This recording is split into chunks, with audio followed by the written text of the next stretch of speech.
Welcome to the Subjective Professor podcast, where we reject coercion and hypocrisy. It's Tuesday, July 28th, 2026, episode 558.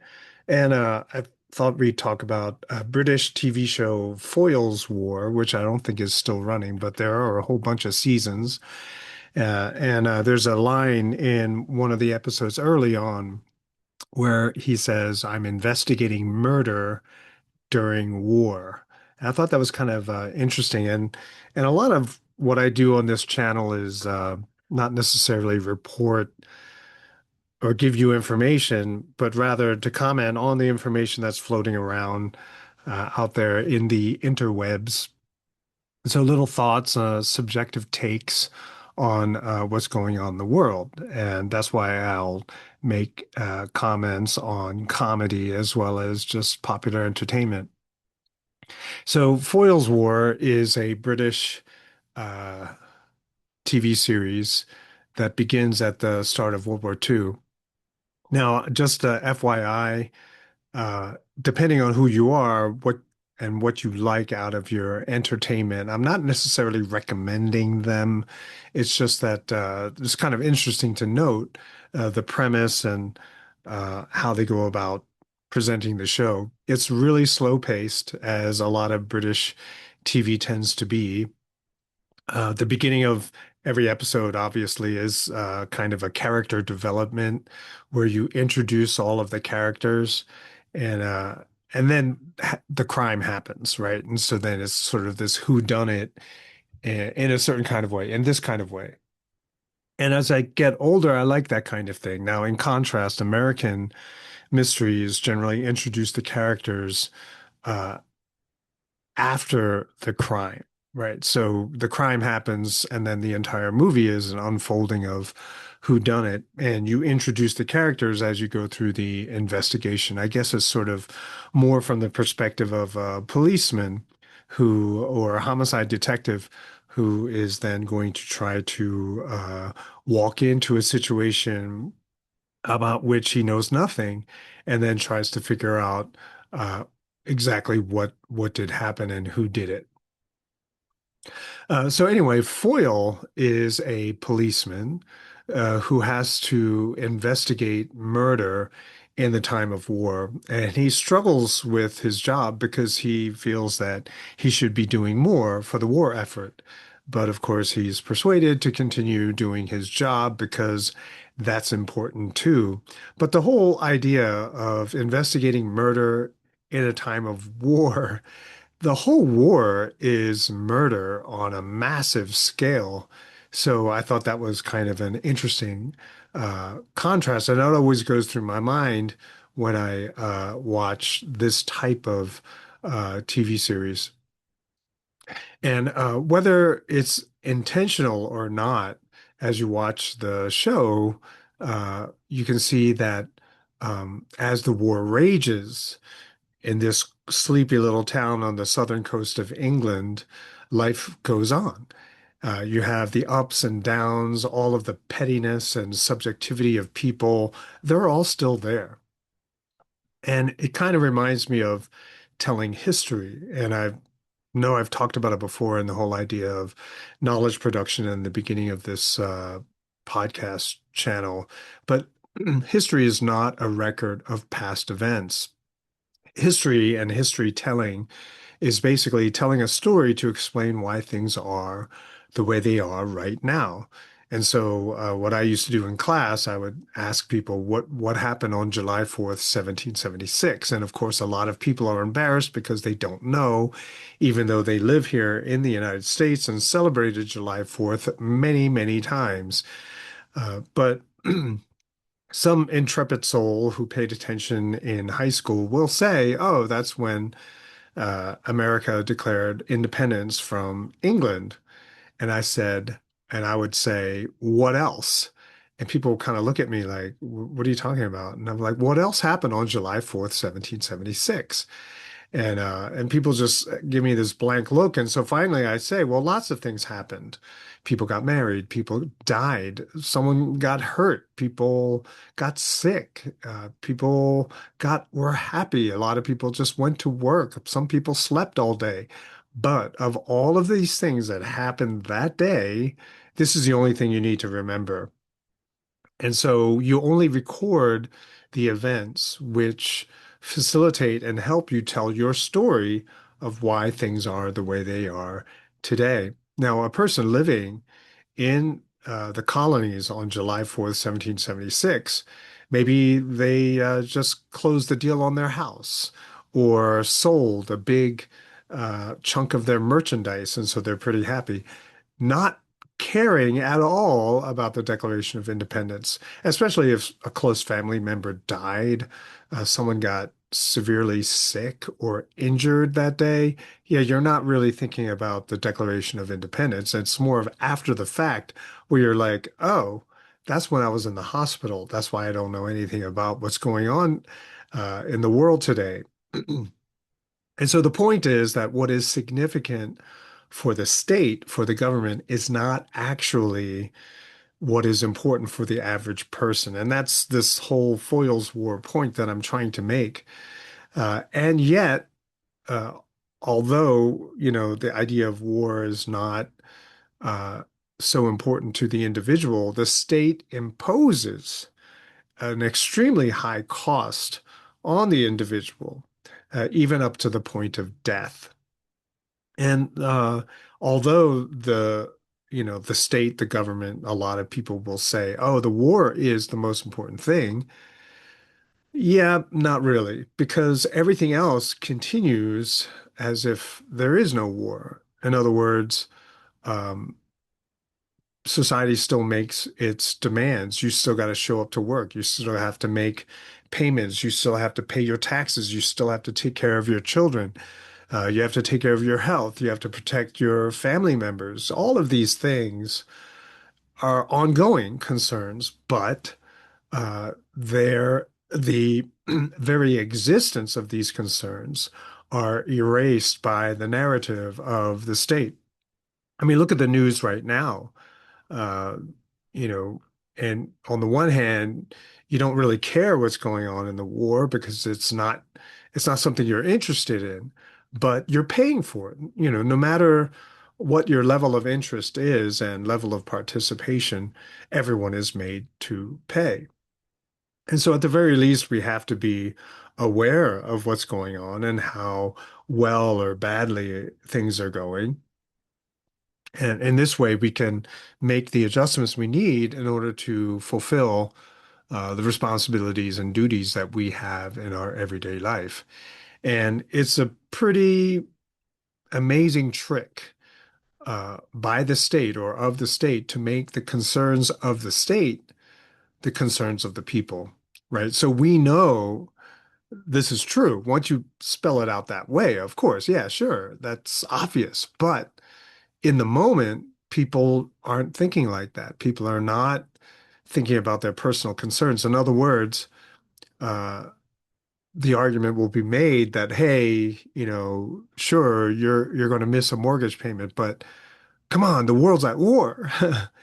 Which I guess if you're not worried about your mortgage payment, you can say something like that. But if you're about to lose your home, yeah, it doesn't matter. You still are unconvinced, but you are ashamed nonetheless for having such an attitude.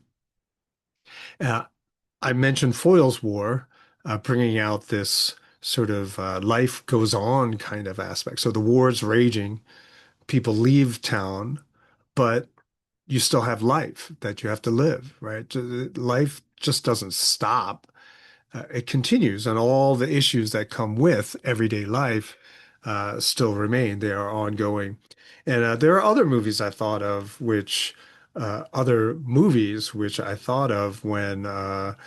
considering this. Last of the Mohicans.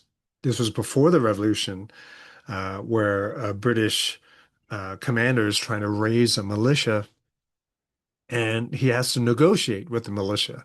In other words, the militiamen, the men, they have to weigh what it is that they're going to leave in order to participate in this state-sponsored war. And, so they had to keep that in balance, and which is something that the British are like, what are you talking about? Why are you negotiating with me? I'm telling you to go fight, and you're negotiating with me, and you're imposing conditions. Like, I don't care about your farm. I don't care about your family. I need you to go fight. But of course, the priorities and concerns of the militia are their families. Like, what happens if I go and fight for you? Who's going to protect my family? Especially when you know that there's the threat of violence being done to them. Also, in the movie Patriot, the Mel Gibson movie, when the British again are trying to raise, volunteers, try to get people to join their forces, he says, "No, no, thank you. Did my part already. I'm done." And so there's this, and there's a lot of shaming going on, right? So they're like, "Why don't you do this?"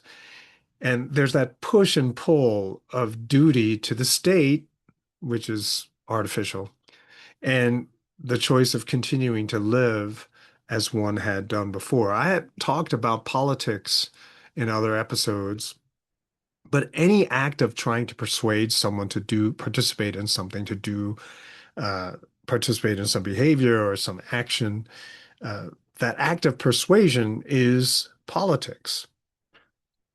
Uh, and so, how are you going to go about trying to persuade someone to join your cause or help you out in your agenda?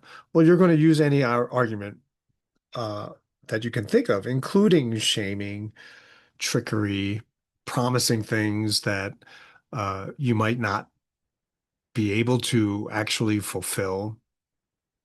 And that's the tension here, right? So, really, what's going on is a bunch of people trying to get a lot of other people to die for them, to put their lives on the line, and also to remove the stability of their home life as well. And so the big point here is that wars may not be as important for the regular average day person. Uh,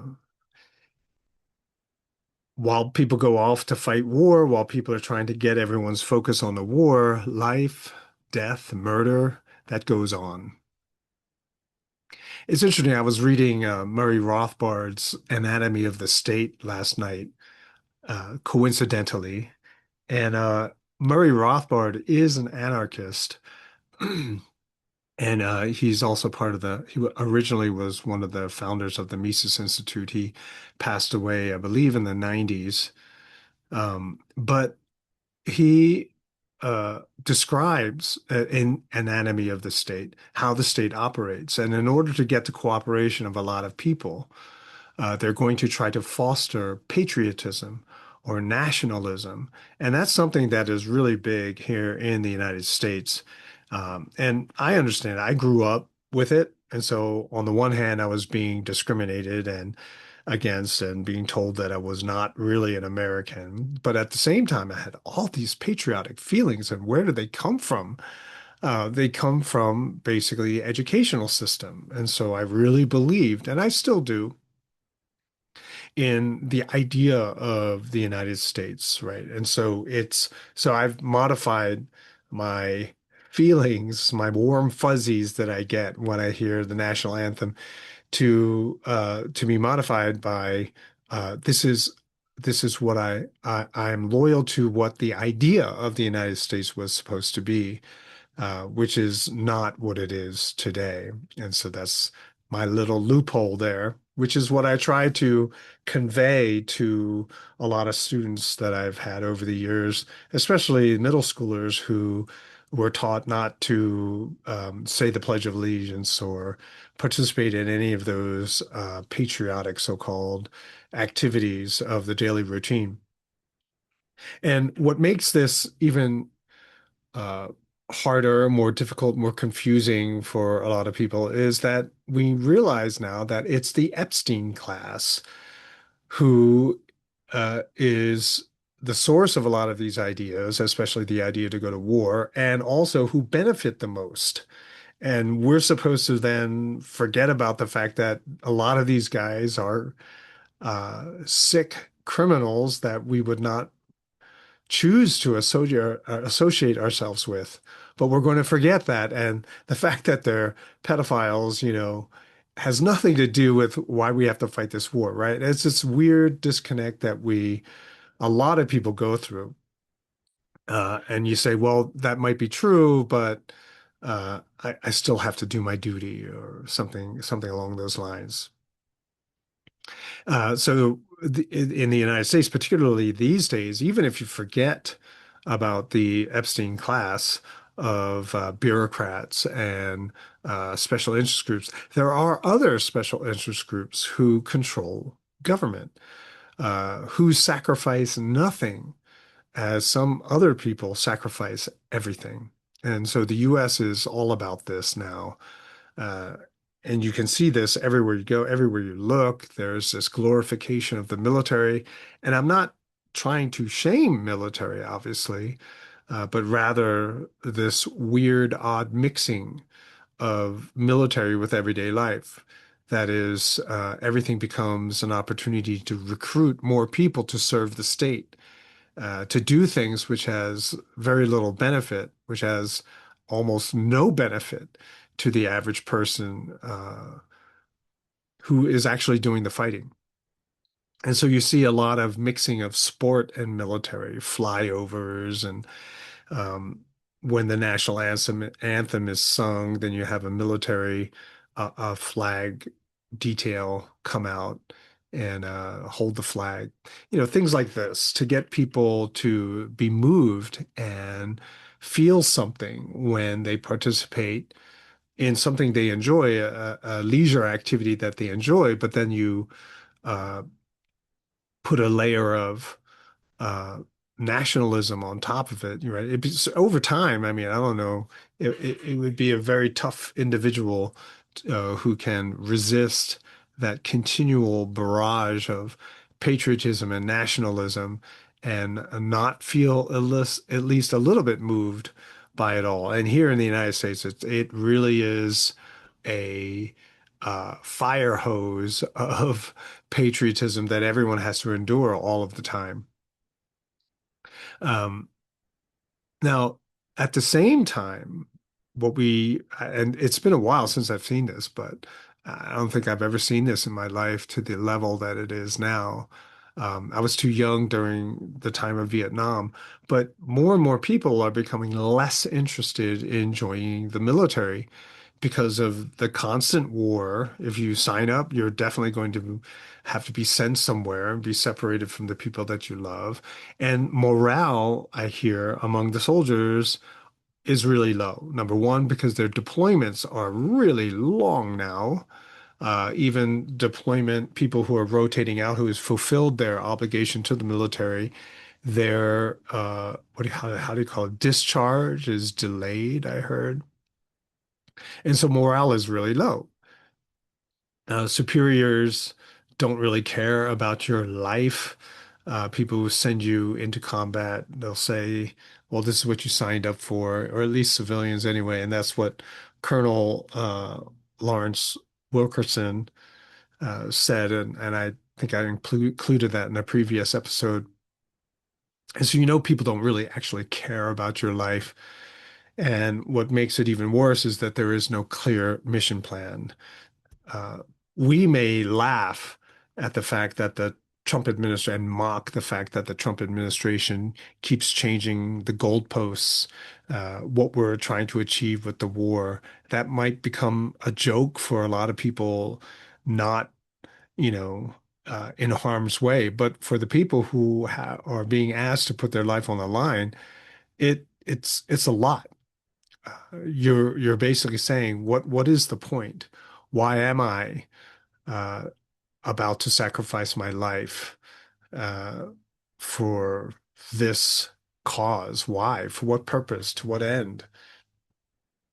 And so I'm not saying that uh, all personal issues are important. That's not what I'm saying. But I'm saying that a lot of this glorification of the military and the attempt to paper over and cover and hide the fact that a lot of people have no clear plan, have no real concern for the actual troops, and that the beneficiaries are just certain people who no one would ever even, or it would be a challenge to try to help them if we saw them on the street. You know, you have all of this going on. Um, but, I'm not saying that every person's life is, things that they're concerned about is in fact something that they should be concerned about. I'm not saying that all of the issues that a person is struggling with are legitimate concerns or, um, that uh, it is something that is extremely important for society. I'm not saying any of these things. I'm just simply saying that war, as I said before, is a massive generalization and reprioritization of a person's values. So somehow your issues are, whatever they might be, are unimportant. You got to go fight this war. And we're constantly being taught that when it comes to things like war, your personal concerns are trivial. But to that individual, those personal concerns are everything. It's everything. And again, so it's not saying that we're even seeing our own personal issues correctly, but at least you should have the freedom and the opportunity to learn how to cope, to learn how to understand and resolve and work through the issues that are arising in your life. So we should have the freedom to figure these things out. And glory? What glory? Glory of sacrifice for people who don't care about you, for things which are only for their personal gain, making their priorities my priorities. Where's the glory in that? And I'm not saying that joining and fighting in a war is a cheap way to get glory or an easy way for glory, but is it even glory? I mean, is that the proper word that we should be employing at this point? And yeah, the movie Glory has crossed my mind, a Civil War movie of black soldiers. I mean, is that glory? Fighting in a war that did not actually need to be fought in that way? Uh, I'd rather, much, much rather, that people, instead of dying on a battlefield, that people would be getting bored during their vacation.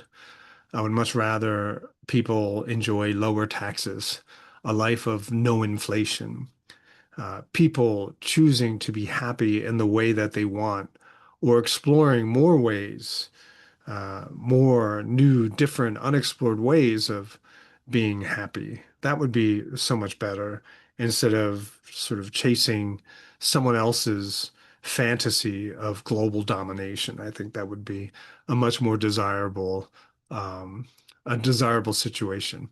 But that's it. Those are my thoughts on Foyle's War, which I guess stretched a wide um, a lot of real estate. But anyway, but that's it. I'll talk to you guys next time.